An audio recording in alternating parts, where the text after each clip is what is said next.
जरा सोचिए क्या हो अगर कोई कहे कि एक ऐसा फल है जो आम जितना ही मीठा है, लेकिन वो आपके ब्लड शुगर को उस तरह से नहीं बढ़ाता। आज हम अनार की इसी दिलचस्प पहेली को सुलझाने वाले हैं।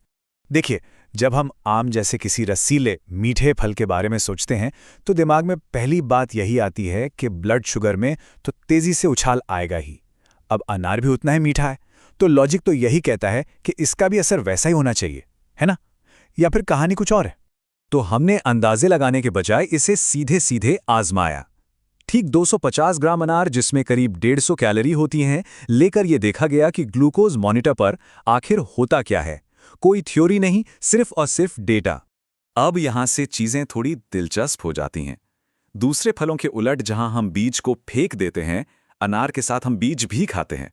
और जैसा कि हम आगे देखेंगे, ये छोटी सी बात ही सारा खेल बदल देती है। तो नतीजा क्या रहा? क्या ब्लड शुगर आसमान छू गया? बिल्कुल नहीं। जो बढ़ोतरी हुई, क्या आप इसके लिए तैयार हैं? वो थी सिर्फ 22 मिलीग्राम। मैं फिर से कहता हूं, सिर्फ 22। ये सच में अविश्वसनीय रूप से कम है। अच्छा, इस 22 मिलीग्राम के आंकड़े को सही से समझने के लिए इसकी तुलना करना जरूरी है। ये आंकड़ा अब तक जांचे गए किसी भी दूसरे फल से कम है। जी हां, ये खरबूजे के 27 मिलीग्राम से भी कम है, और आम के 40 मिलीग्राम के स्पाइक का तो ये लगभग आधा है। और यहीं पर यह पहेली और भी हैरान करने वाली हो जाती है। अनार में चीनी की मात्रा लगभग आम और केले के बराबर ही है, और ये दोनों फल बड़े स्पाइक्स के लिए जाने जाते हैं। तो फिर यहाँ हो क्या रहा है? मतलब अगर चीनी की मात्रा एक जैसी है, तो नतीजा इतना अलग क्यों? और ये रहा इस रहस्य से पर्दा। जवाब एक शब्द में है: फाइबर। अनार का गुप्त हथियार वो छोटे छोटे बीज हैं जिन्हें हम दानों के साथ खाते हैं। यही फाइबर शरीर में चीनी के घुलने की रफ्तार को धीमा कर देता है और एक बड़े स्पाइक को होने से रोक देता है। ये तालिका देखिए, पूरी कहानी बिल्कुल साफ हो जाती है। आम और अनार दोनों में चीनी की मात्रा ज्यादा है, लेकिन सबसे बड़ा अंतर क्या है? बीज।